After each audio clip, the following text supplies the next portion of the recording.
Hello and welcome back to the all-new, all-different number one comics podcast, episode number 63. We are a weekly comic book podcast where each and every episode we cover a brand new first issue comic book, break down the story and art, give it somewhat of a review, and let you know if we think that you should move on to issue number 2 or not.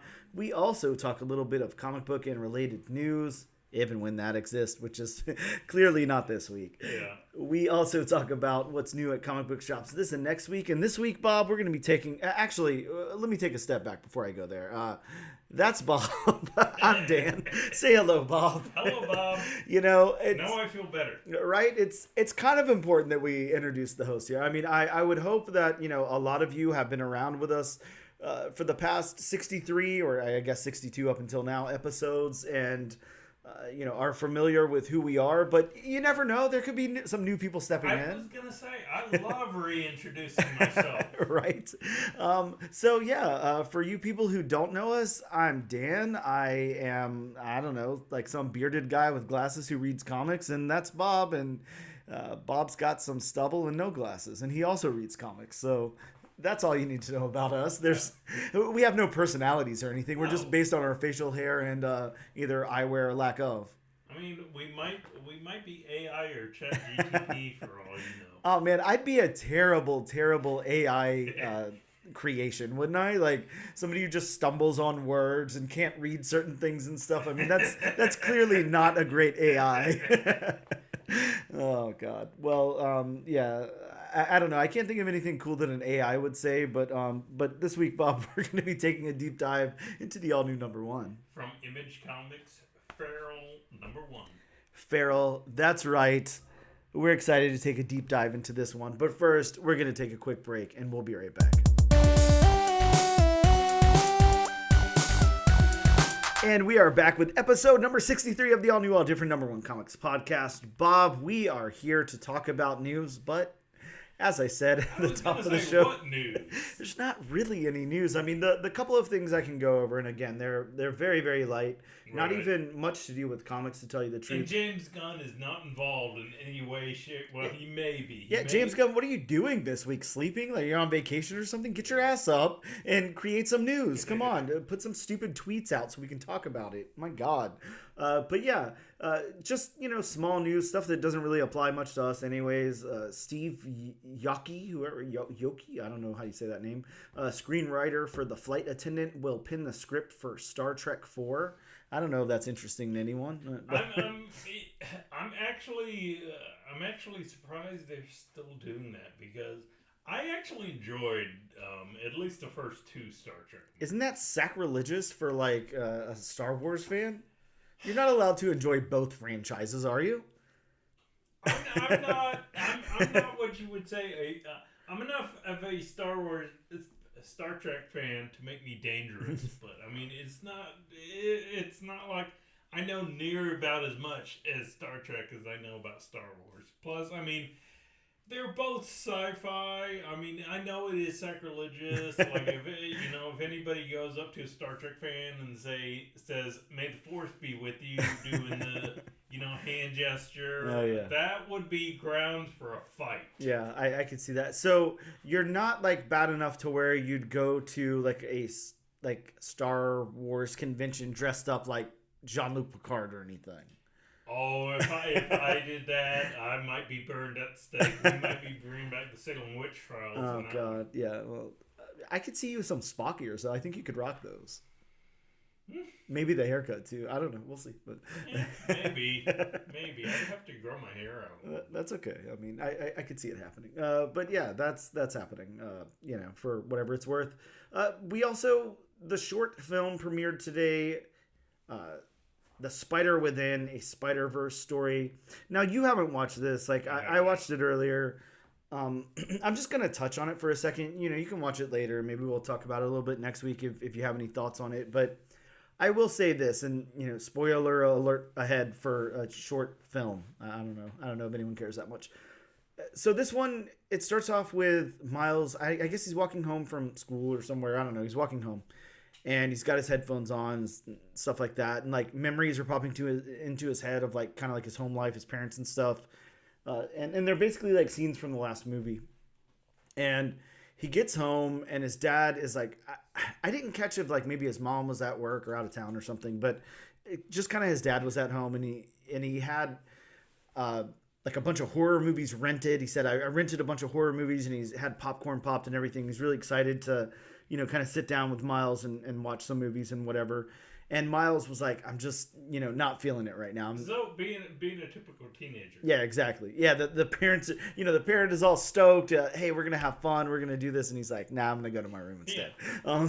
So that's what he does. He goes to his room and he kind of sits there and contemplates, I don't know, something, and he starts getting these.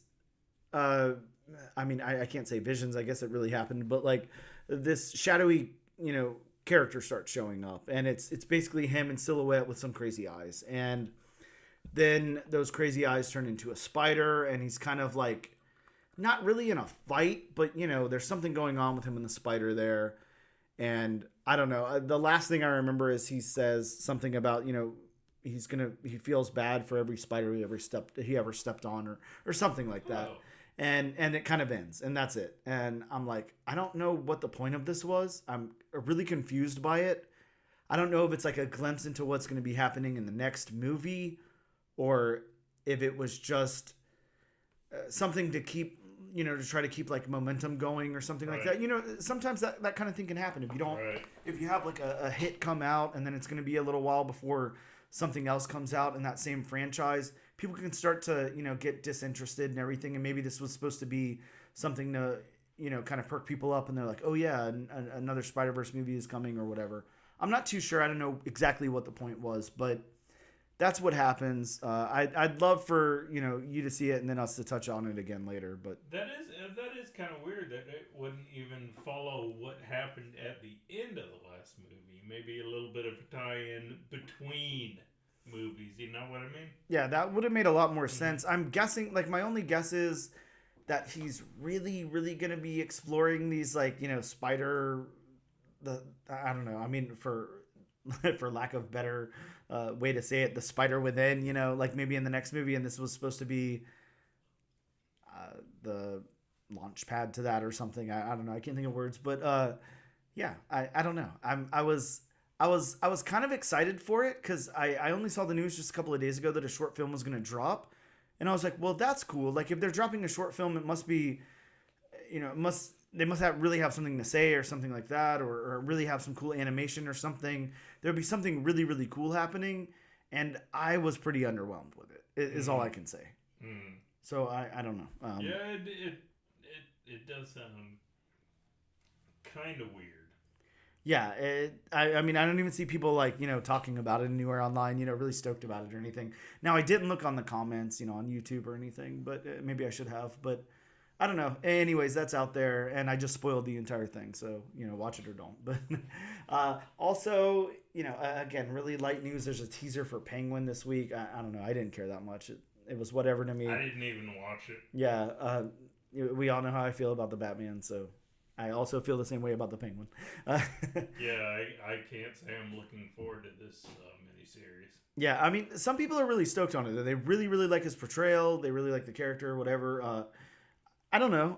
I didn't like anything that came out of the Batman at all. There's not, it's whatever to me. I mean, I didn't think Colin Farrell was bad in the role. Yeah, he's certainly not bad.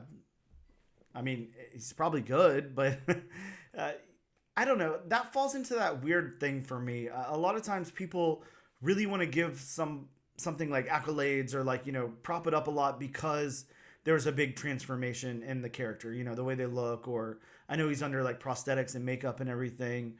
And, a lot of times you'll see that same kind of thing whenever somebody like loses a lot of weight or gains a lot of weight for a role or something. They're like, oh, it's so, whatever because of this. I'm like, okay, they look the part. That's cool. Like, I'm not saying, it didn't take a big toll on their body and they didn't, do a lot for the part. They didn't like work out a bunch or, were on the strict diet or anything. Like, I'm not trying to take anything away from them for that. But like, I don't know. For me, that doesn't like elevate their performance or anything. Now, I will say, as far as the Penguin, mm-hmm. and I kind of wish they would have used him in the movie. I wish. Now, I'd like to see a spin-off TV series with the Robin Lord Taylor version of mm-hmm. the Penguin. They used him in the Gotham TV show. Okay. I'd like to see that because I think he nailed the Penguin. There was some good stuff that came out of that Gotham TV show. There was. Definitely. Especially, I mean, you had him, you had Riddler. Mm-hmm. I mean, those were two of the best parts of that entire show. Yeah. There was, I don't know, there were some good performances. There were some good ideas in there too. Mm-hmm. Yeah, whatever. Next up, Bob, we both watched the Beetlejuice trailer. I don't know. I'm not gonna like break it down beat for beat or anything. I watched it, when it first premiered, so it's been a little bit. That was like almost a week ago at this point, so I don't recall everything that happens in it. But I know it kind of opens on a funeral, and they're singing that song, the famous Banana Man song or whatever. Tally, I can't remember. Tally me banana. Yeah, there you go. There's like a acapella version of that going on in a funeral happening. Bob, should I know whose funeral this is? Like, is there enough context clues there for me to know who it's supposed to be? No. Okay. Because I had no context clues on who it was. Okay, gotcha. Yeah, so we see a funeral happening. We see the grown-up version of Lydia here, and then and again, Bob, like, you'll have to forgive me. I haven't done any research into Beetlejuice at all. Like, I just I've seen the original movie quite a bit. I watched the animated series when I was a little kid. I have comics. Haven't read them, and that's about it. I haven't looked into what this movie's about or who's supposed to be in it or anything. I know Jenna Ortega's in it, and I think she's playing Lydia's daughter. Yeah. Okay, so that's confirmed that she's Lydia's daughter there. And from there, I don't know. Anything you want to point out about it? No, I mean just the fact that I'm glad to see Michael Keaton back in the role. Yeah, definitely. He looks like he's gonna be as crazy as he was in the first one. Yeah, it looks pretty good. Like it looks. Let me bring my statement back a little bit. It visually looks very good. Everybody looks good in their role and everything. I don't know what the plot is. I have no idea what they're going for. I don't know.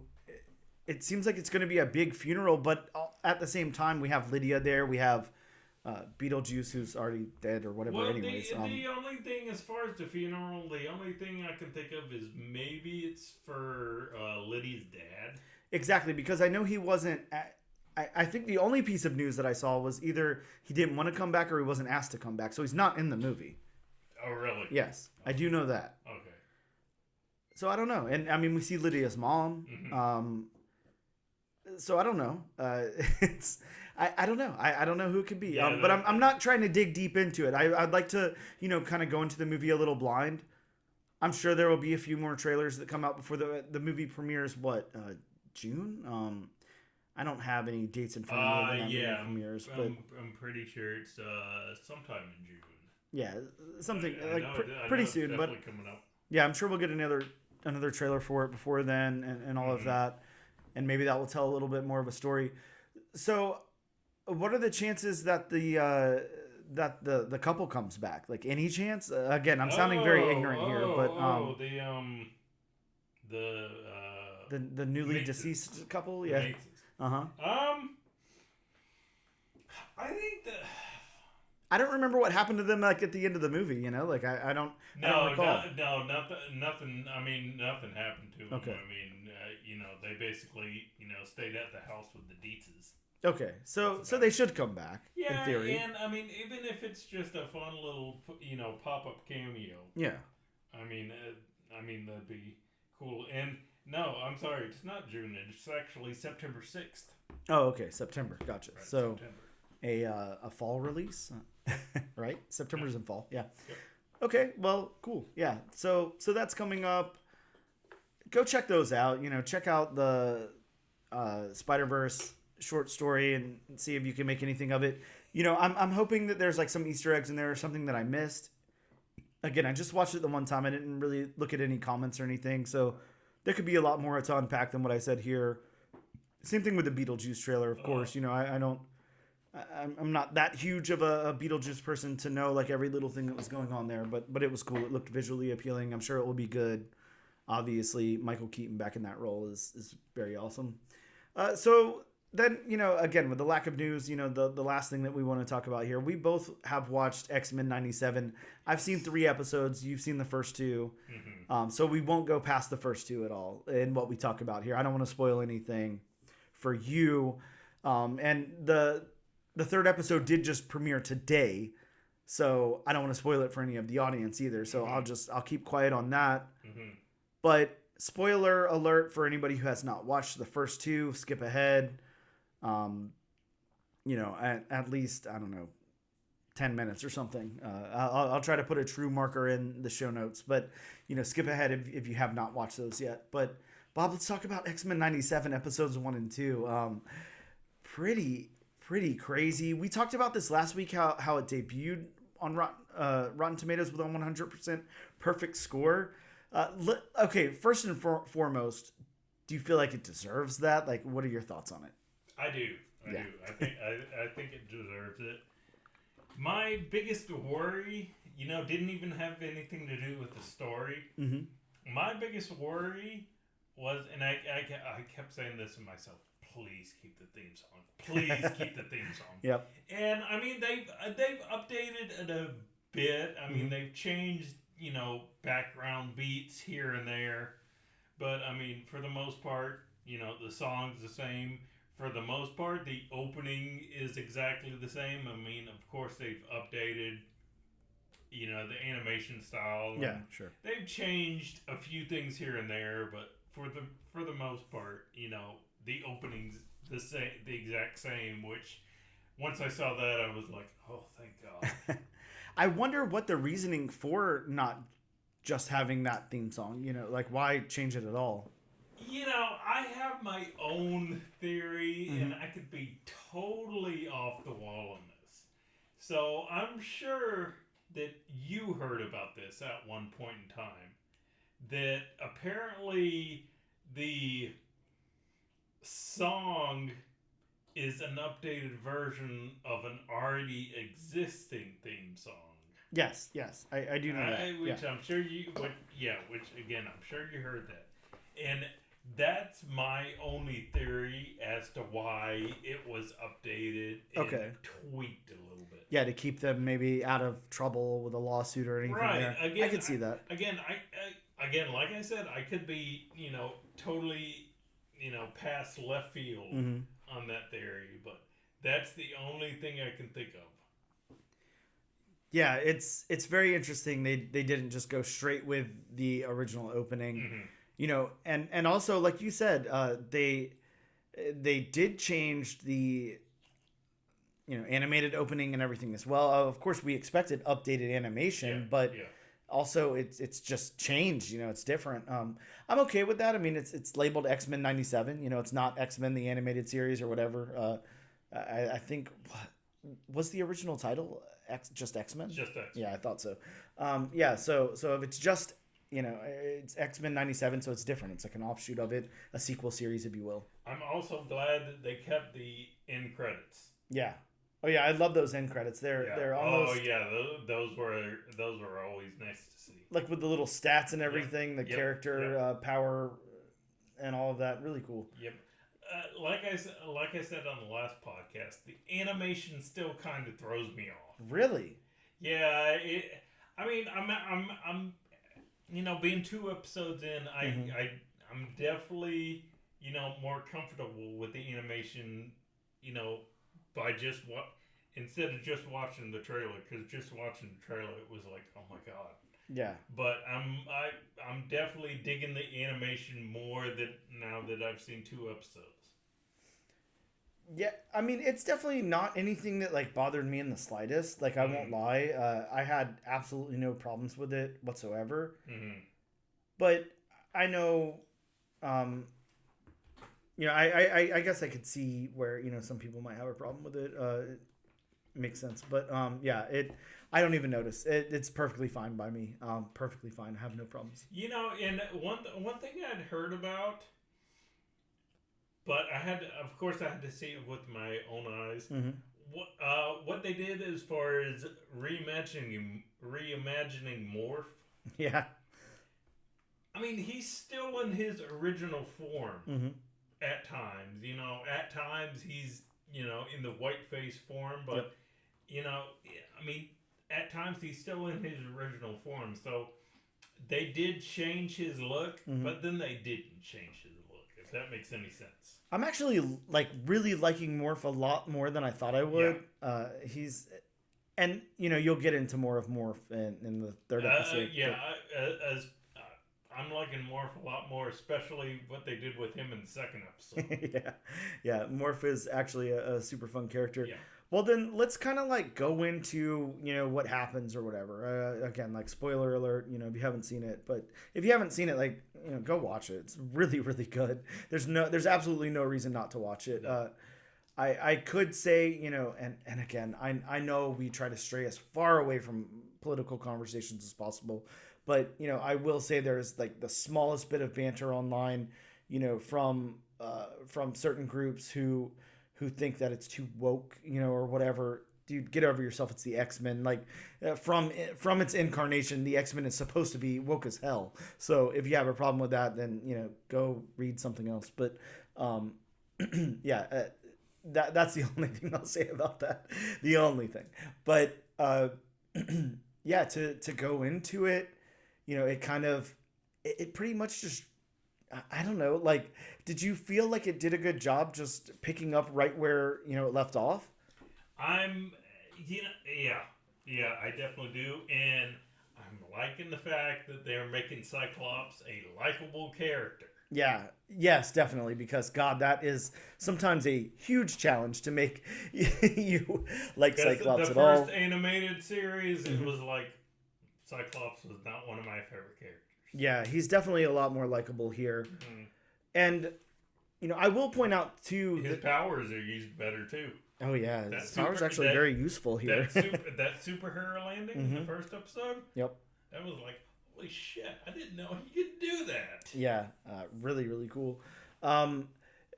There was a prequel comic that came out today, written by Steve Fox, actually. That's X-Men 97 #1, so it's supposed to bridge the gap in between that last episode of the original series and then the first episode of this. Goes into a lot of what Magneto has going on and everything, and why he comes back the way he does and everything. I haven't read all of it. I started reading the first issue.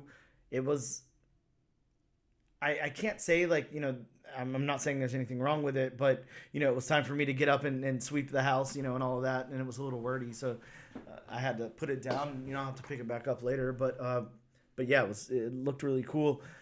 Yeah, so basically what happens here is, and I'm going to try my best to summarize, but feel free to pop in, because I'm not going to recollect everything that happened. It's been a week now. It starts off with, Professor X obviously gone, in space somewhere, whatever happened to Professor X there. And Scott is kind of assuming the role of leader of the X-Men, and Jean and Scott are expecting a baby.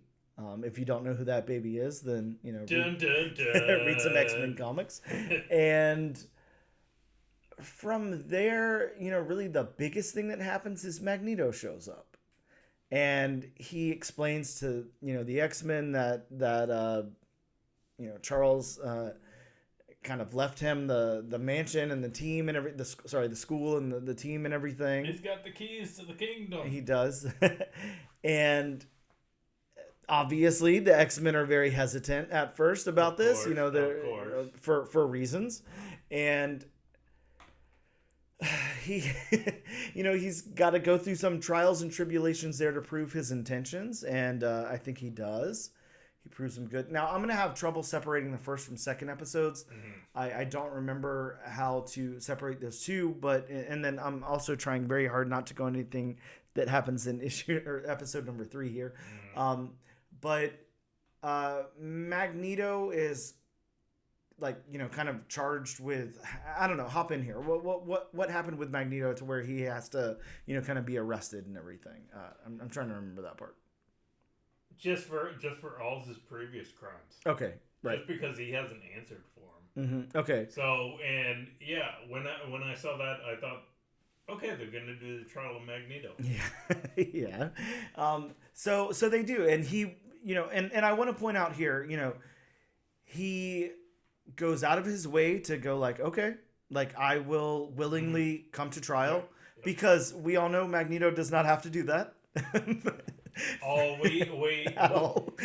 we all saw, you know, what happened with that trial, so we all know that Magneto could fuck shit up at any time. Yeah, like I mean, I think you should know at this point, if you want to hold Magneto accountable for anything, it's because he's willingly going to go. You know, Magneto can get out of any situation whatsoever. Doesn't matter what it is.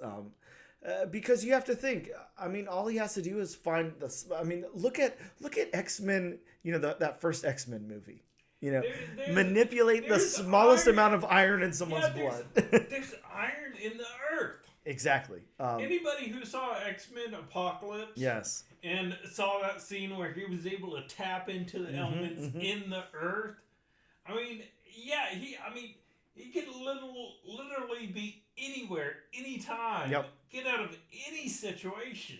And that's one of the things that I really, I mean, I love the X-Men comics, of course, and where they've gone and everything. And one of the things that one of the incarnations of X-Men that I really, really love a lot, and I really think that they did such a wonderful job with, is in the movies they did such a great job with Magneto and making him an actual threat, an actual, mutant who has powers that are beyond anything you could possibly imagine, and he uses those powers. They make him a very, very big threat to the world, to anybody. And then on top of that, they balance the nuance of, making him the bad guy, but at the same time, he's just a mutant who wants to exist, and he can't because the humans don't want him to.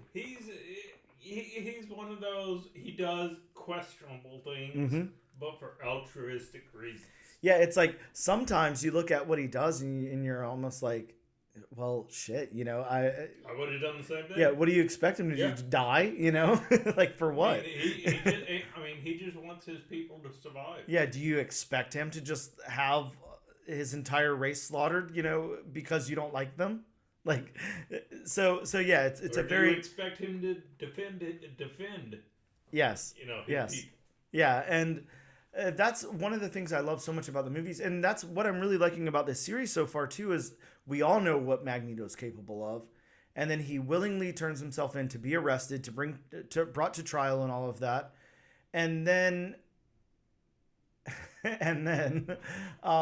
you want to talk about who comes out, in that trial with weapons and everything else. I'm trying to remember the name of the character there. God, I'm gonna have such trouble remembering the name of the dude that's garnishing the weapon there that can take out the mutants. Executioner. Yes, the executioner. God, I don't know why I can't remember that. So yeah, there's an executioner. The executioner comes and basically wants to take out Storm. And well, no, that shot was meant for Magneto. Yes, but takes out Storm in turn. Now, how did you feel about that? How did you feel about them neutralizing Storm, especially so early in? It was sad. I guess one of the biggest accomplishments here is, again, you're seeing all the restraint from Magneto and everything, and then you're really feeling the weight of the stuff that happens to these characters. I don't know. That's something that's hard for me in like animated form to get behind. A lot of times I'm like, whatever, this is a cartoon, I don't care that much. Yeah, for what they do with Storm, you really feel that emotional weight and everything. It's actually very sad to see Storm's powers get taken away from her. And I mean, it's Storm. She's so connected to her powers, so connected to her power set. It's just like, what does she do now? Where can she go from here? I know where she can go from here. I won't say anything, but basically, yeah, Storm's powers are taken away from her from the Executioner there. And the Executioner's, weapons and everything, they're taking stripping the mutants away of their powers by blast of this gun or whatever this is. Mm-hmm. God, it's just it's so insane. It's so tense. Crazy stuff happens, and then Magneto, is very, very pissed and brings, I don't know, detaches the courtroom from from the building and takes it up into space and is just ready to. Right, and has the executioner upside down. Yes. The X in the background. God, that's so iconic. I know. God, it's like it's so hard to talk about this stuff without having the visuals there in front of you because they really matter a lot. But Magneto, redeems himself by really does not not harming any of them. Yeah, and that's I think the standout moment in between these two first episodes is the restraint, there that Magneto has, where he's like, all right, the whole world's watching, everybody's watching. I'm trying to prove that we're. I'm trying to see myself the way Charles saw me. Yes, exactly, and he's trying to show everybody, he's trying to prove the fact that mutants aren't bad. They let them be, let them have their powers and everything. And if he brings everybody up here and has this immediate, redemption for the executioner taking Storm's powers and everything, how's that going to be viewed? Then everyone's just going to hate and fear them even more.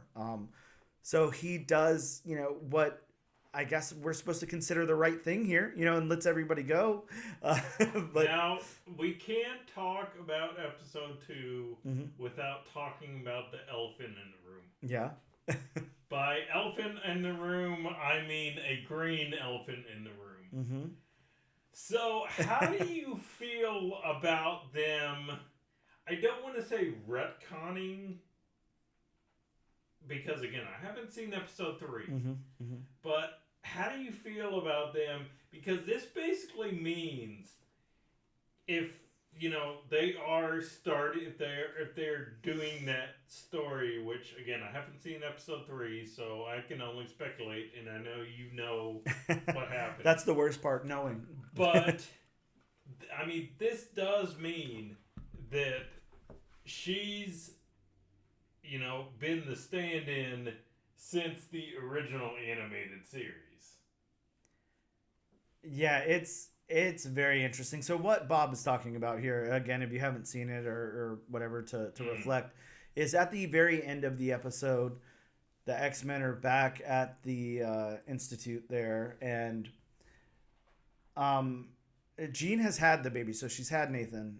Sorry, spoiler. She's Nathan. She's had Nathan Summers there. Who's Nathan Summers? I don't know. Maybe Cable, but maybe not.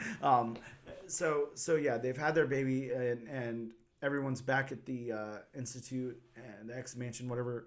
And there's a knock on the door, and it's Jean Grey, and she's like, "Help!" Whatever, all of that, and she collapses into whose arms? I'm trying to think there. Who answered the door? God, I can't even remember. Wolverine? It might have been Wolverine. I don't know. I honestly have no recollection of who. Like, it was so intense that trying to remember who. I honestly can't remember whose arm she collapsed into. God, it could have been anyone. It could have been Beast. It could have been Morph. I don't know. It could have been Magneto. I'm not sure. But yeah, she collapses into someone's arms, and the episode ends right there. So obviously, we know, reading the comics and everything, Yeah, we know the story they're doing. We should know where they're going there. And that is that, of course, Madeline Pryor, the Goblin Queen, is a clone of Jean Grey and all of that. Now, I'm not going to say anything that happens in 3. I won't say a word, but that's what happens in the comic books. And then, obviously, she is cloned, through Mr. Sinister and all of that. If that's what happens in episode 3, I don't know. I'm not saying. I do remember hearing that Sinister will be the overarching. Okay. Pretty much the way he was in the original series. Yeah, but there's going to be some interesting dynamics to put Jean Grey here and know that at some point in time, somewhere along the line, this Jean Grey is not the same Jean Grey. That's I don't know. That's all I can say. That's all I'll say. I hope you go watch it tonight so we can talk about it again later. But yeah, I don't know. We can get out of like trying to retell the episodes or anything because I don't want to. I feel like we're skirting too close and I might accidentally say something. So just let's just talk really quick about how we felt. The execution of it and like. I do have one question. Sure. How do you feel about Jubilee? Oh man, well I'm the Jubilee guy for one thing. So I would say I'm really liking the representation of Jubilee here. Like I think it's really, really good. I love where she kind of goes to that club and like dances for a second. Like that's so cool. That was kind of cool. Yeah, and is able to like kind of use her powers and everything. Right. Really, really cool. I will say up to where we're leaving off. Just the end of episode 2 here. For my money, a little underutilized. I want to see her like more. I will say one thing I want to see, and I know you want to see it too. I want to see her and DaCosta. Yeah. Yes. I don't know. That's all I'm gonna say. I want to see her more. But yeah, right. What's there is very, very good. Mm-hmm. Really good. I hope that somewhere in this like 10 episode run or whatever, we kind of get like not a standalone episode, but maybe we like kind of dive into like her character a little bit more and all of that. So I am gonna bring one more thing just because it's so freaking absurd to me. So I don't know if you've heard about this, but there's a segment, and I don't know how big a segment it is, but again, this is absurd to me, that are upset over the redesign of Rogue. Really? I haven't heard that. It's because of a certain redesign of Rogue. Mm-hmm. God, I really don't want to just come out and say it. You just don't want to come out and say it. But I don't have it. Yeah. I was kind of hoping you heard about it. Not a word. Yeah, it's kind of a design. It's kind of a design choice from behind Rogue. Oh, okay. Oh, okay. So I don't know if you'd heard about that. No. I've heard a bunch about this, and it's like, really, that is so absurd. I'm gonna look this up. So if you wanna stall for time for a second. Yeah. Go ahead. I mean, I have no issue. I didn't even remember this design choice, but I started hearing about this, and it's like, really? Out of everything you could nitpick about this series, you have to go there. Huh. I'm trying hard. I'm trying to find something. I'm not seeing anything. Well, I guess it kind of depends on the verbiage you use and all that. But I've been on. I've seen this. I've seen a couple of things on Instagram. Well, hopefully you find that and show me what you're talking about, so I can comment on it. But here's I just looked up something, and I'm actually waiting for it to load. Oh, okay. So she's I wouldn't know how to word that either. She's they're upset that she's, I don't know, maybe she's been doing squats. Possibly. That's all we'll say. Let's see. And yeah, I'll just show you one last thing because I really don't want to spend a lot of time on this because it's so absurd. But here's something from Reddit. Oh, okay. Wow. So they're upset that the lack of. Right. Okay, I see. Right. So yeah, we'll try to. I don't know. I guess Yeah.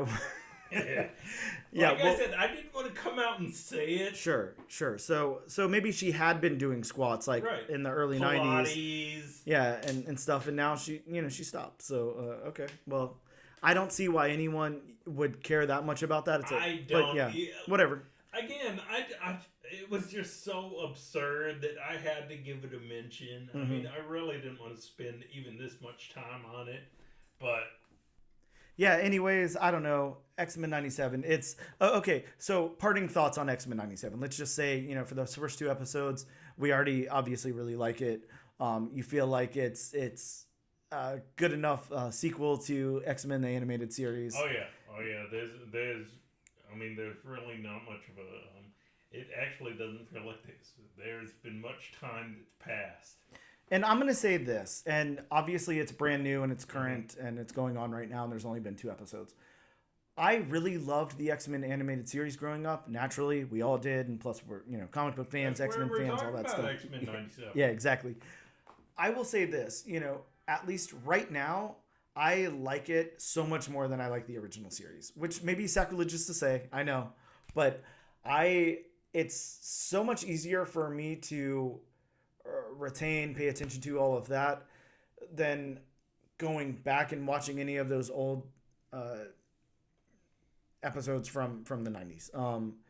I like it much more. I still love those. I don't have any problem with those or anything, but it's like this coming out like live, like week to week and everything, it's just really doing it for me. It's really, really good. It's something that I feel like we really, really need right now. So yeah, it's really awesome. And I think you guys should be checking it out.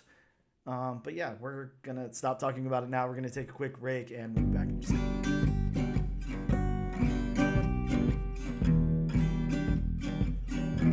And we are back with episode number 63 of the All New, All Different Number One Comics podcast. We're just going to talk about some comic books that dropped in shops this week. And, if you have anything to say about them, speak up, Bob. That's all I can say. We get that on a comic book podcast from time to time. Every now and again. So for Marvel this week, we got Edge of Spider-Verse 2. Not that Edge of Spider-Verse, but yeah. In this Edge of Spider-Verse volume, they've introduced the first Spooky Man in this. So yeah, I don't know much about this character. Obviously, nobody does. It's a brand new character here. I picked up a couple of copies of this to check it out. I don't know. Cool character design, to say the least. I will interject one thing. You Please. did not say it right. Do it, Bob. Spooky Man. You got to make them scary. Yeah, and there's. I'm gonna throw them over to you so you can check them out. But there's the 2 covers I picked up. So yeah, a cool character design. This variant cover here, I think it's by Carrie Andrews. I really like this cover a lot. It's very interesting. So basically, a group version of Venom. I guess so. I don't know. I'm excited to check it out and see what it's all about. But it looks cool, and I really like that variant cover. Really cool. We got Incredible Hulk issue 10. This has a possible first appearance. That's right, Bob's first appearance, a possible one, of a ghost detective. We also got Jackpot Black Cat number 1. Miles Morales Spider-Man 18. This is the 300th issue of a Miles Morales headlining series. We got X-Men 97 number 1, what we were just talking about there, and this is written by Steve Fox, so you know it's going to be good. Steve Fox definitely knows his X-Men lore. Ultimate Spider-Man issue number 3 came out this week. We also got X-Force number 50. This has the finale to the Target Beast storyline. And up to 50, I have to say that's kind of impressive right now for Marvel. Like, most things aren't going that high. Well, I mean, even for DC nowadays. Yeah, true.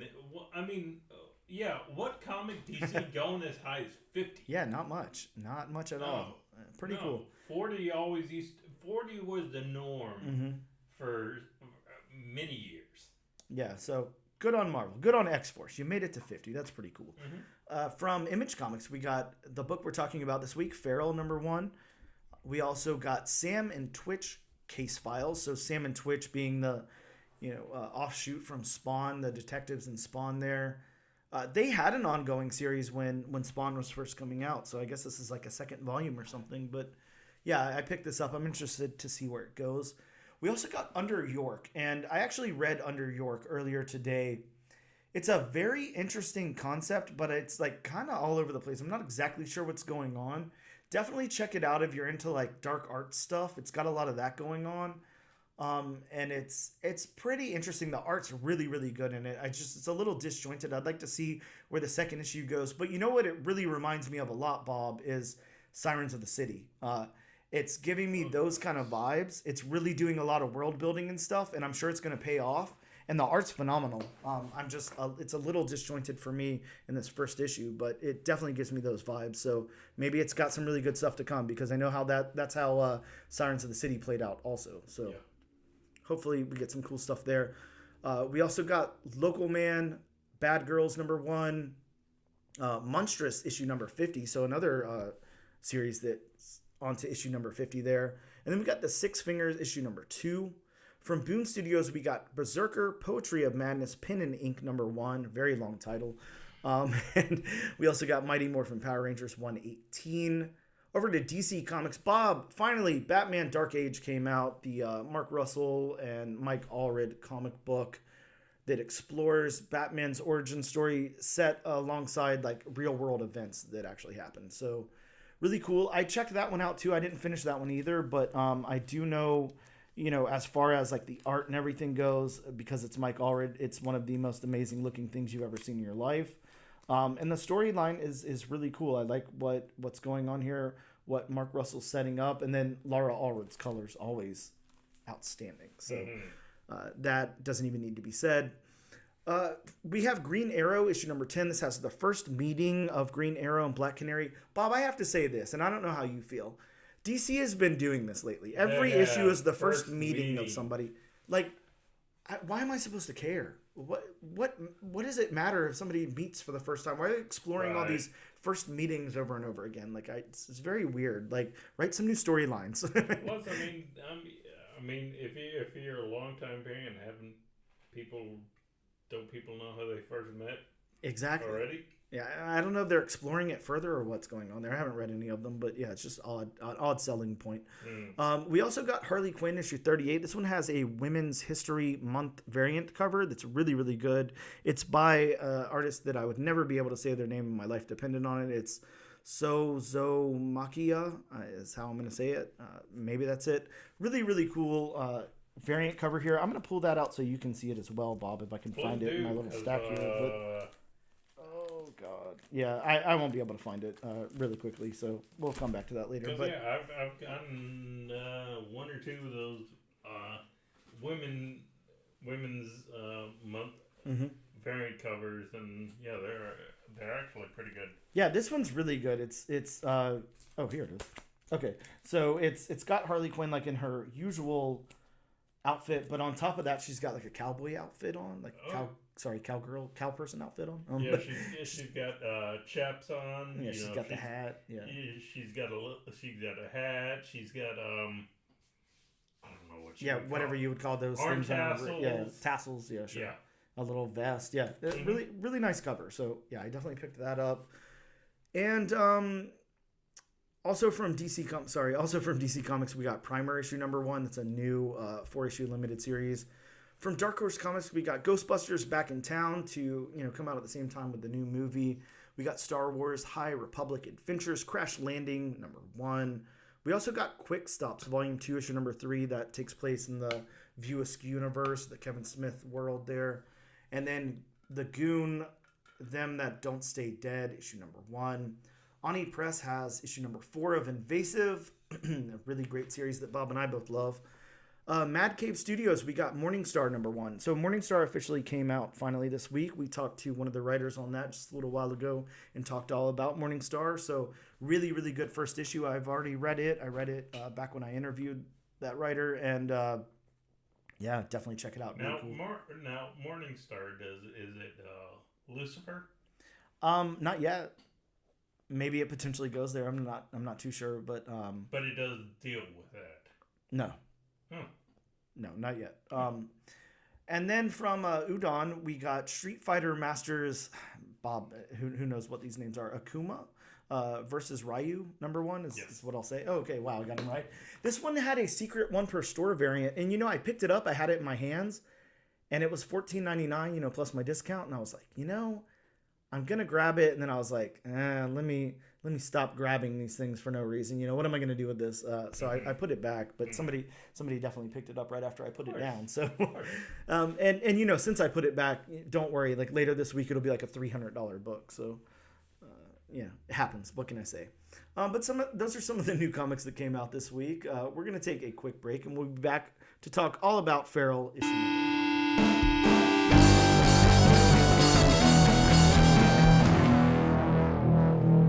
And welcome back to episode number 63 of the all new, all different number one comics podcast. Bob, we are going to talk all about Image Comics new number one this week, Feral, and that's from the creators of Stray Dogs, which I'm sure you can tell just based on the cover art alone. But we already knew that going in, and it's also above the trade dress on the comic there. So same creative team, deals with pets again, much like Stray Dogs did. And as you pointed out, we're doing we've got a 2 episode streak of pets now. Last week we did Man's Best. This week Feral. Hopefully there's a pet comic that comes out next week. We can turn into the pet comic podcast. There you go. Hey, you never know. But yeah, this is like, I don't know, a highly anticipated book that was coming out. Of course, Stray Dogs, really took off. A big book that everybody loved a lot. You had just read it. I lended you one of my trades. Before we get into it, I'd love to know, just for the audience out there, like, what did you think of Stray Dogs? I enjoyed it. Yeah, it's very enjoyable. I really enjoyed it. Yeah. And for, anybody who hasn't read Stray Dogs or Feral yet or any of that, basically what this creative team does is they take, kind of like that animated Disney type of feel, from when we were kids or whatever, the 90s, stuff like that. Mm-hmm. And they set it like in a horror backdrop. So it's a horror movie with cute, cuddly animals like, Disney animals. So I don't know. They really cashed in. They've done something here, and now they're doing it in a second series. I don't see why you would ever slow down with this if this is your thing. I'd probably stick with it too. It's a good signature to have, right? I mean, I haven't seen any other artist art like that. Exactly. Yeah. So yeah, really, really cool and interesting. But yeah. So we'll talk about Feral. I'm sure we'll make some comparisons to Stray Dogs and stuff, but we'll try to keep it on Feral here. But yeah, Feral number 1 releasing this week from Image Comics. Here is the synopsis from Image. Series premiere, a new horror from the creators of Stray Dogs. Meet Elise, Lord Fluffy Britches, and Patch, 3 indoor cats lost in the not-so-great outdoors during a nightmarish rabies outbreak. Without their humans to protect them, the cats rush to find a way home before they're eaten by the forest full of rabid beasts on their trails. Don't get bit, don't get scratched, don't become feral. So that is their synopsis. The creators here, of course, this is written and lettered by Tony Fleecs. I'm going to go with Flex, I don't know. And Tony, again, like I said, Stray Dogs, biggest thing to Tony's name there. Tony has also done some work over. Basically, he's done some, I don't know, cover work. He's worked with Trish Forstner. I don't know. I'm not going to be able to say that last name. No matter what I do, Bob, I'll never be able to say that last name. Forstner. Okay, so with Trish Forstner on doing variant covers like this. So you're going to see a lot of credits of those two doing, gargoyles and different stuff, like that. But as far as like writing credits, we got Stray Dogs. We have Army of Darkness Forever over at Dynamite that Tony has written on. Done a little bit of work on My Little Pony also from IDW. So just kind of all over the place. I mean, Dark Ride, done a little bit of art on Local Man. Tony's like one of those people that does art and writing. So it's like you're going to get like different credits from him all over the place. Right. He's done like some artistry on Star Wars Adventures too. So I don't know. Dude's been all over the place. So it's really hard to talk about him, especially whenever you want to compile a list of other things that he's written, because he's done a lot of art also. But one of the other artists on this series, because there's 2 artists here, is Tone Rodriguez. And Tone has done work on Bart Simpson's Treehouse of Horror, Violent Messiahs, Revolutionaries, Shadowhawk, Futurama, and yeah, stuff like that. Not a whole lot of credits to Tone's name. And then we have Trish Forstner. God, I'll never be able to say that name no matter how hard I try. It's just not a thing. again, so much cover art. Done a lot of cover art. So basically what happened was whenever Stray Dogs was first coming out and everyone loved the way that looked, every publisher was like, oh shit, we want like a Stray Dogs type of variant for our book. Gotcha. So that's like, I don't know. It's just hard to decipher through here. Like Trish has done a lot of stuff, and Trish kind of got her start doing My Little Pony stuff before breaking into Stray Dogs. So yeah, I don't know. Not much of a like huge reason to go into their credits. Like just them from Stray Dogs and other things. I'll go into my synopsis really quick before we talk about the book. Feral opens with a bunch of cats inside of an animal control vehicle that's weaving through a mountainous or hilly road. The cats in separate cages talk to one another, and Elise calls out to Lord. Suddenly, a fox who's foaming at the mouth runs in front of the animal control vehicle, and it speeds off the side of the hill. It lands upside down, and then the cats run free from their cages. Patch and Elise discuss waiting for help or trying to get back home, and Elise still wants to find Lord. We see the operators of the animal control vehicle dead, and a rabid raccoon shows up and tries to attack Elise, but Patch steps in, fighting it. A group of foxes shows up and attacks the raccoon, and the cats get away. Just then, Lord shows up and tells the other two cats about angry deer, angry cats, angry badgers, and angry foxes. The last few panels show Patch licking his wounds from the raccoon as the three begin to travel home. And that's how that book wraps up. So let's get into the story here. A pretty straightforward story. The story beats as far as what happens is obviously, for whatever reason, which I can't decipher. I would love if I know there's no backstory here really, but hopefully we find out why they're in these animal control vehicles. They're indoor house cats, With the beats in the narrative, that was the biggest question I had. Yeah. How did they end up in the animal control vehicle in the first place? And I know the way that Stray Dogs and stuff was written, like that's on purpose. They're going to tell that story. Yeah. That's just the thread that they laid down. Well, yeah, you can definitely tell in the first few pages where you have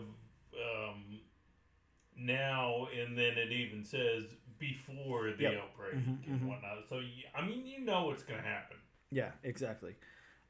So yeah, they'll go into that, I'm sure. But yeah, as far as the beats go, we have the cats in the animal control vehicle, and then the vehicle crashes. They're set free, and they encounter some rabid animals. There's a rabies outbreak, and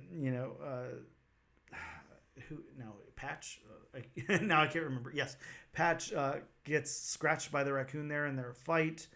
And the book ends like that. So yeah, very, very straightforward beats. Very straightforward. How about the dialogue? This is weird because, we have cats. Again, kind of like Stray Dogs. Like, we're not focused on the human dialogue or anything really here. No.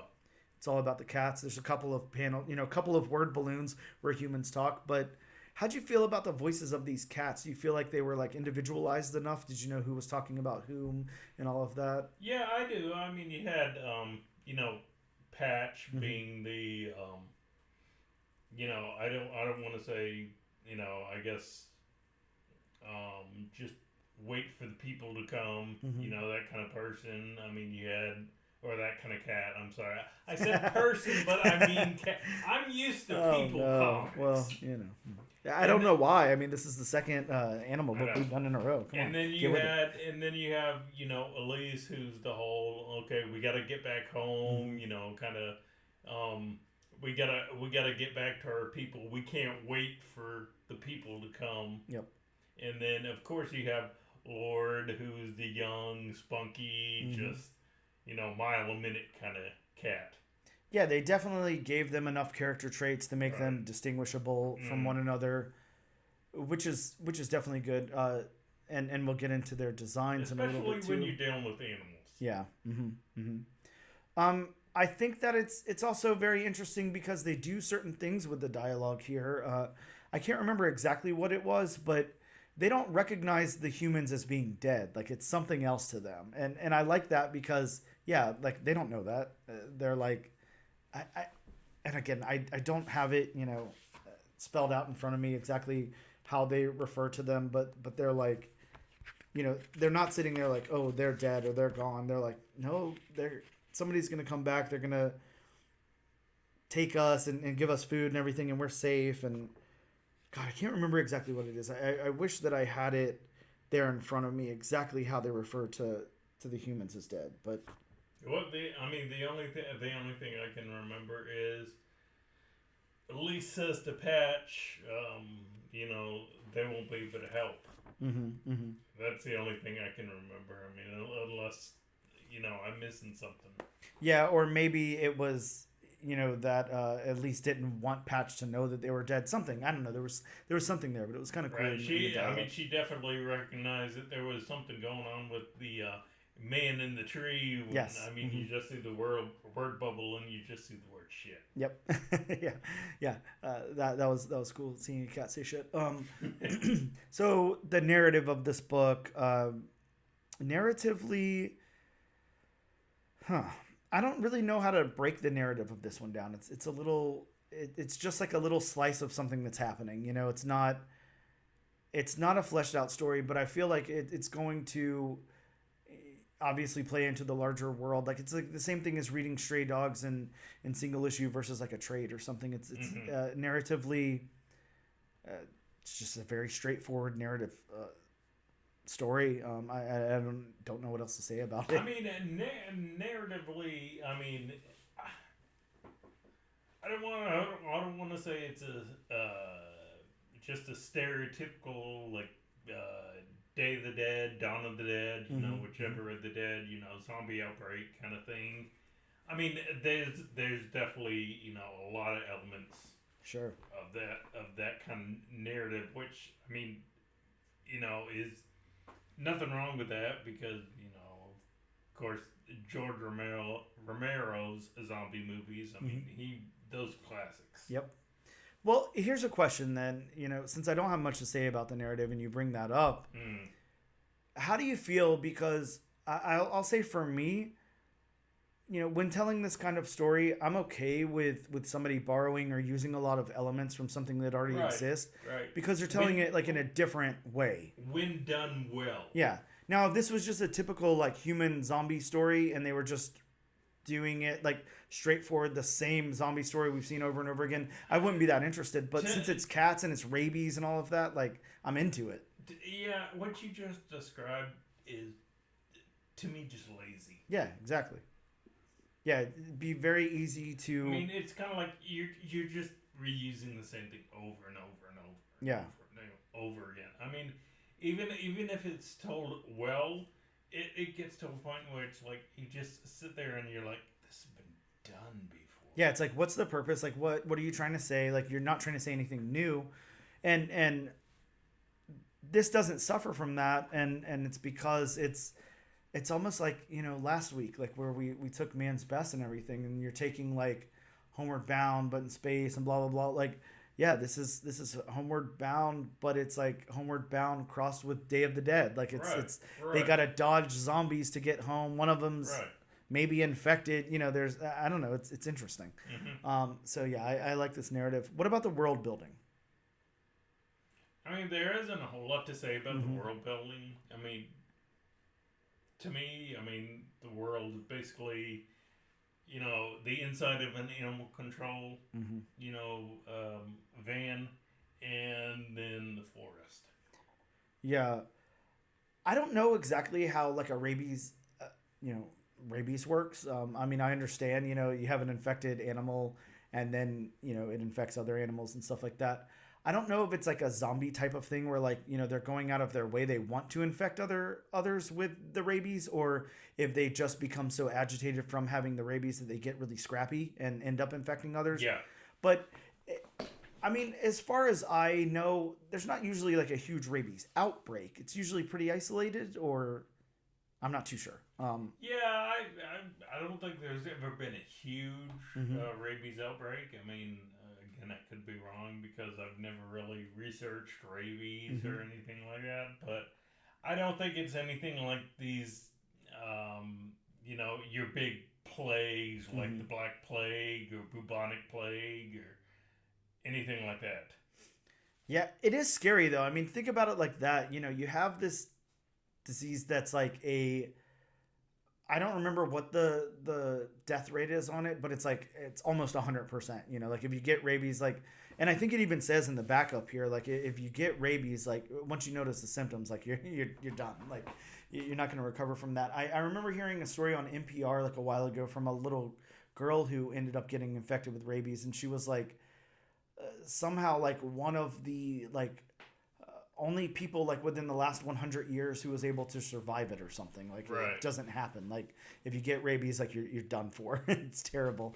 I remember seeing a video of a man who was infected with rabies as well, and it was terrifying because they were trying to give him water and he couldn't drink the water. He was like he had this insatiable thirst. He was really, really thirsty, and he would put the water in his mouth and it would just come back out. Like he couldn't drink it. So it also, terrifying stuff. Really, really scary. So that they're using it with these cutesy animals and everything here, these Disneyfied animals is pretty crazy. Pretty crazy indeed. But I think the world building, I like it. I think of it as, you take like Bambi or somebody, like those creatures in the forest and everything, and flesh that out. Like they're doing the same thing here, but in a horror way. So really cool. Let's get over to the artwork again. That is Tone Rodriguez, Trish Forstner. I'll never say that right again. Like I said 8 times already. How about the character art? We have the cats, the other creatures of the forest, and a couple of humans as well. Mm-hmm. What'd you think about the character art? Once I started looking at the character art, once I saw that first panel, I'm like, this kind of reminds me of Lady and the Tramp. Oh yeah, definitely. I mean, I got those kind of vibes, and I mean, I know it's probably not everybody's kind of art, especially the designs, but I really dug it. It was kind of like a old school like Disney cel shaded meets like Saturday morning cartoon characters. Yeah, it's really interesting because there's obviously a fine line there. We like different kinds of art. You probably like one artist who's not anything like the other, and so on. But some of my favorites being like Bill Sienkiewicz, Mike Allred, stuff like that. So that really off the wall like stylized art and everything. I really, really like this a lot too. Like this is really top notch for me. And you can see that the team is like very capable of doing anything. The humans work really well. Just like the backgrounds work really well. Sorry, spoiler alert for the backgrounds, which we'll go into in a second. But like everything works together so well in unison here, and it's like almost a little unexpected. I mean, again, like we both read Stray Dogs, so we knew what to expect. Right. You set these cutesy Disneyfied art up against these horrific situations, and it's just a nice juxtaposition. Like it works really well. So yeah, I really like the art a lot, the character art, especially. So then let's get into the backgrounds. Bob, now what I think happened here, and it's not credited this way, but I think from what I've read is what they did here is Tone did the backgrounds and Trish did the character art. So I think that's what's happened. I mean, you can definitely tell there's 2 different styles, no doubt. Yeah. So as far as the backgrounds go, I'm going to let you lead. You're the background guy. That is your thing. Tell me what you think about these backgrounds. Extremely detailed. Yeah. Very, very good. I know they pass your test. Yeah. I mean, I just have it flipped open to the page where the animal control van is flipped upside down. Mm-hmm. I mean, you can see every pipe. You can see every line on the undercarriage. You can see the muffler. You can make that out. So, I mean, the trees are highly detailed. You can make out pretty much every root, every branch, every leaf. So, this definitely passes my background test. You know what I'm really getting vibes of, and I won't be able to like verbalize or articulate or whatever the word is very well with this because I'm not super familiar with like the ins and outs of animation. You don't articulate well as it is. Exactly. Well, there you go. Yeah. So to be expected. But I really like, you know how you have those older cartoons and they're set against this backdrop, so it's like the characters really pop out because the background doesn't change much, or the background looks a certain way and the characters Well, against yeah, it look different. Like, that's cell shaded. okay, so cell shaded. Yeah, yeah. I mean, they really, really achieve that here, like really, really well. Like you said, it's different art. It's stylized very differently, but it works together so well. It does. Yeah, It does. I'm really, really liking the way this is. Yeah, it really does. I mean, it's two different styles of art without having that just, oh my god, they're two different styles. I don't like this. Yeah, it's not so much that it doesn't work, and then at the same time, it's not so little that it's not noticeable. Like, it's very noticeable. Right, and I mean, you have, yeah, again talking about, the art styles. You have the characters, the cats. You have that smooth kind of almost pastel colored animals, and then you have the background, which are a little bit more dulled out tones and just not I mean, I don't want to say totally not as smooth, but just a little bit rougher look, which, I mean, they go together well. Yeah, they really do. Yeah, it's really nice. How about the locations then? We're pretty much in one location here. There's not much to talk about with locations. We get like a flashback or two. I really like that first panel where the cat is indoors looking out the window. The looking out the window shot. That's a nice shot. It is a really nice shot, and that's another reason why I like these backgrounds. Yeah, exactly. And to open with that too is really good. But that definitely shows off both art styles well. Yeah, really well. So as far as locations, we have one panel, where it's showing inside the cat's house. I don't know, another third of the book or something in the animal control vehicle, and then the rest of it takes place in the forest. Right. We have a flashback or two where we see now who was it? Lord running away from home or something. Lord was outside and people were looking for Lord, but that's basically in the woods or something also. So yeah, those are really all the locations. The last thing we're going to talk about is the colors. This book does have a separate colorist on it, and we already kind of talked about what we felt about the colors, but the colorist is Brad Simpson. So yeah, as far as colors, I think we've already kind of talked about them. Yeah. They really pop. It really, really works well with the art. You have the characters, which, like I said, they have that more pastel colored look, that vibrant look, and then you have the backgrounds that have that shade that's not as vibrant. Yes, and doled out a little bit more. So yeah, the colors, it's a very nice combination. This team definitely knows what they're doing when it comes to art and colors. They really do, and they really I think that they're really playing heavy on our age group, people that grew up with those Disney cartoons and those Saturday morning cartoons and everything, and they're playing to their strengths here. And it's definitely not fan service. They're doing something new with it and creating something, but they're really appealing to our generation here. It's doing very well without being a parody of those. Yes, exactly.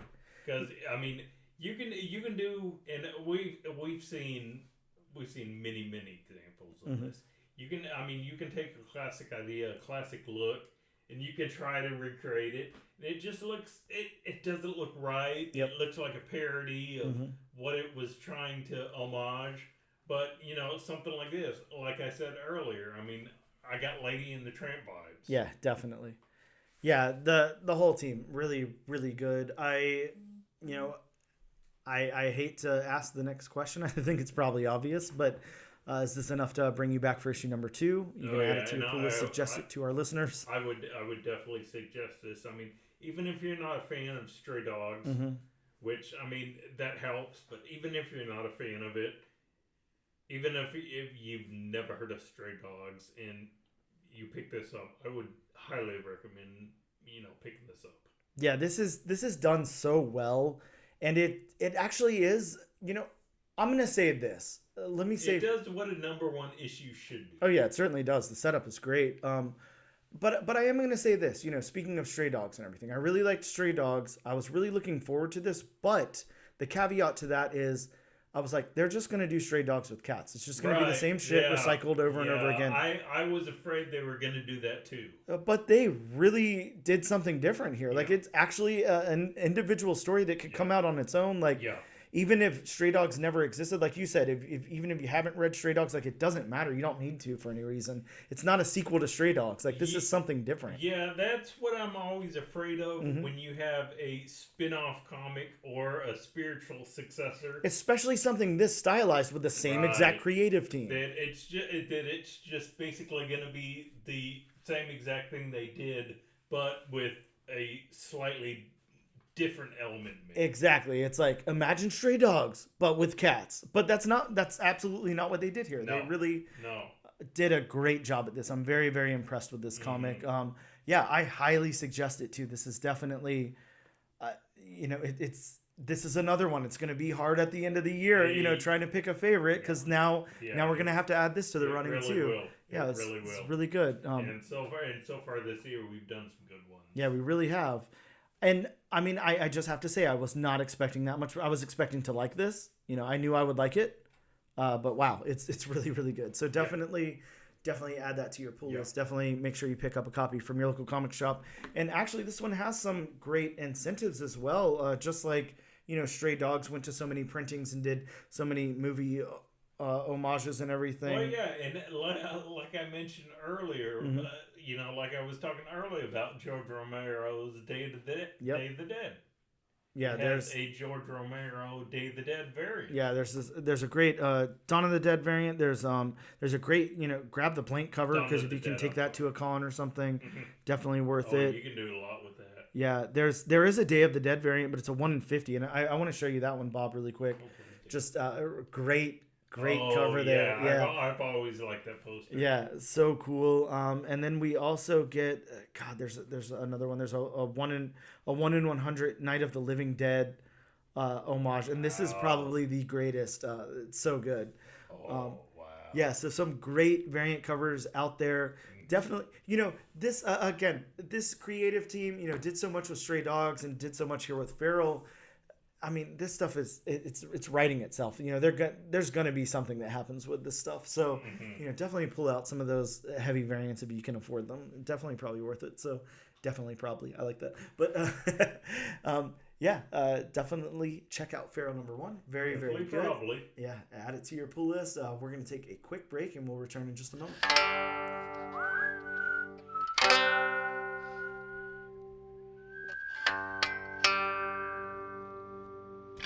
And welcome back to episode number 63 of the all-new, all-different #1 Comics podcast. We are here to talk to you about some of the books that are coming out in local shops next week. But before we do that, it's now disclaimer time. It's disclaimer time. Everybody, welcome to disclaimer time with Bob. Somebody please make a jingle. Or just put them all together from the last 63 episodes, so it's a really long song. But as always, these are just a few of the comics that are coming out, or hopefully coming out next week. So if you want a more in-depth list, please consult elsewhere, or you can just call your local comic shop. Be nice to them. Maybe they'll read you all the previews and tell you the price. I don't know how many pages each book is. I'm sure they have absolutely no problem going out of their way to let you, the loyal customer, know what's coming out next week. So yeah, hit them up. I don't know. Do whatever you can. Send some snail mail. Harry Potter owls are always welcome. You really want those owls. Man, I just want to see an owl going to a comic shop with, like a little note. How about a drone dressed as an owl? I mean, it's not the Would same. That be the same thing? It's not the same. It's not the same. And, I want a real owl. Somebody get me a damn owl is all I'm saying. But if you live in Jacksonville... Elon, please work on owls. Yeah, come on. We need owls with the Neuralink chip in their head or whatever. No, please don't do that to owls. Thank you. But yeah, if you live in Jacksonville, Florida like Bob or I do, you can hit up Ben, or Jonathan over at Gotham City Limit. Let them know that Bob sent you from the all new, all different number one comics podcast, and they'll be happy to tell you about each and every title that's coming out next week. You really, really want to get me in trouble, don't you? I just, I get a nice discount on my books. I don't want you to have a nice discount anymore. That's all. So, starting off the list, we have from DC Comics Poison Ivy number 21. Bob, speaking of favorite things, this has one of my favorite things in it. Another pointless origin of the first meeting of someone. So this one has the origin of the first meeting of Batman and Poison Ivy. What everybody has been screaming for years. When are you going to tell us about the origin of the first time that Batman and Poison Ivy met? Well, you see, I want to see this origin. I want to see the origin of the first time that Barbara Gordon met Jim Gordon.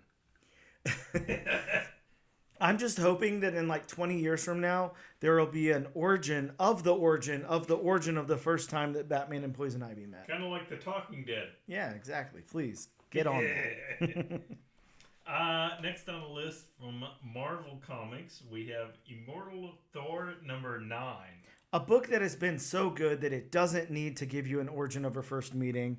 This has the possible introduction, not the confirmed introduction, of Chad Hammer, a corporate mascot version of Thor in the employ of Roxxon. A lead-in to the Roxxon Presents Thor one-shot. Yes. Next from Marvel, we have Spider-Man Shadow of the Green Goblin number 1. Right, and we're assuming this is a one-shot. We're not 100% sure, but based on the context clues, I'm going to say it's a one-shot. This has the origin of Proto-Goblin, the research assistant that precedes Norman Osborn as the first test subject of the Goblin formula. I was so close to not messing up, and then I messed up. That's how life works. Hey, I mean, odds are great that you're going to mess up. Right. Then we have from Marvel, Volume 10. 10 of Deadpool. It's trying to approach those Punisher numbers, but it's not quite there. Yeah, Volume 10. Well, I mean, it depends on, if the volumes are only 5-6 issues, then, I mean, some Punisher volumes weren't that many issues. Yeah, true. Very true. Some Deadpool volumes are not that many issues as well. This one has the first appearance of Death Grip, a villain. I don't know if that's supposed to be, homage to the band Death Grips or not, but it could be. So this is a new series. Of course, it's written by Cody Ziegler with art by someone else whose name I won't be able to say, but Bob will step in. Torrin Clark. One up. Go one up. That's just the cover artist. Oh, that's the cover artist.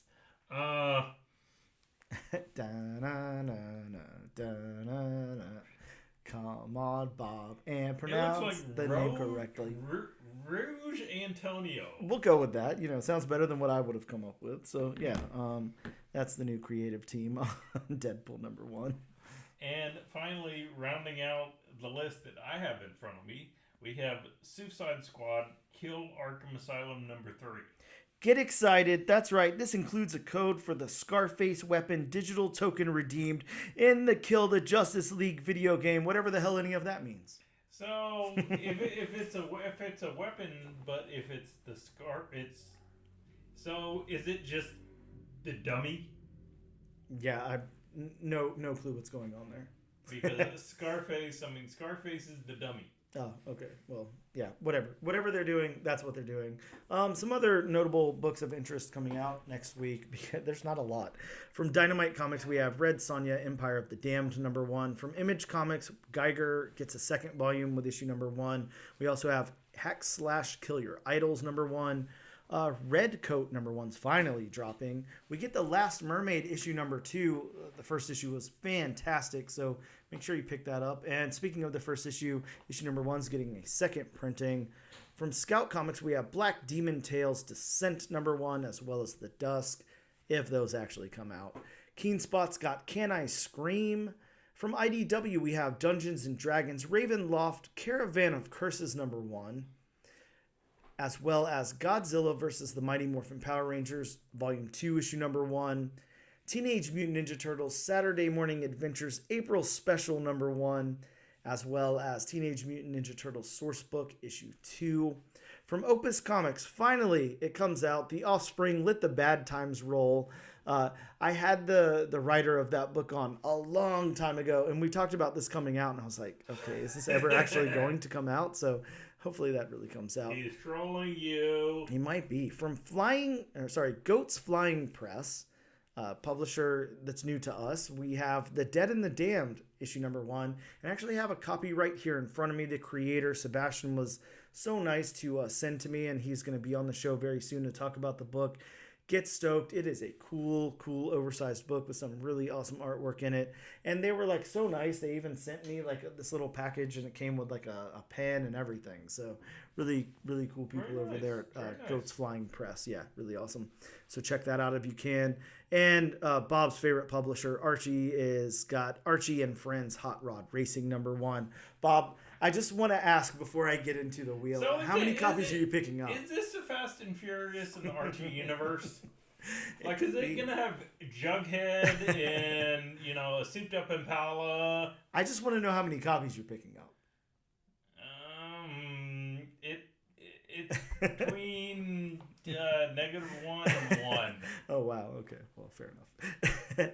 Look, we've got 3 books on the wheel, brought to you by the lovely wheelofnames.com. Not sponsored by, but, maybe one day we'll get lucky. Come on, what are you doing? You're getting a lot of free press from I know, us. exactly. Look, all I can say is everybody who listens to this podcast, immediately, the second that the podcast is over, goes over to wheelofnames.com and just starts typing in names and using Wheel of Names for, whatever random stuff. Like, they want to pick what they're going to have for dinner that night. They put in Taco Bell, McDonald's, Red Lobster, and then they spin the wheel, much like we do for our comic here, just to make it nice and fair. Those are 3 different ends of the spectrum. I don't eat at any of them, so I have no clue what's going on. But, I don't know.